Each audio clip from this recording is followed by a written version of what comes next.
हनुमान् श्रीपदो वायुपुत्रो रुद्रो नघोजरः अमृत्यवीरवीरश्च ग्रामवासो जनाश्रयः धनदो निर्गुणः शूरो वीरो निधिपतिर्मुनिः पिङ्गाक्षो वरदो वाग्मी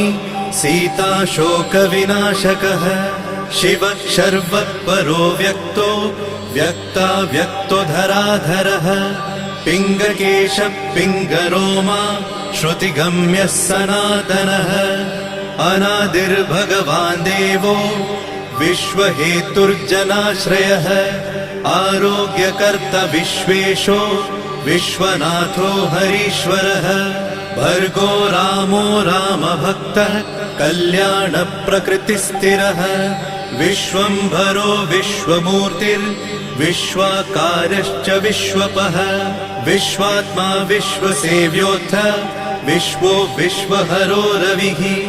विश्वचेष्टो विश्वगम्यो विश्वध्येयः कलाधरः प्लवङ्गमः कपिश्रेष्ठो ज्येष्ठो विद्यावनेचरः बालो वृद्धो युवा तत्त्वगम्यः सुखो यजः अञ्जनासूनुरव्यग्रो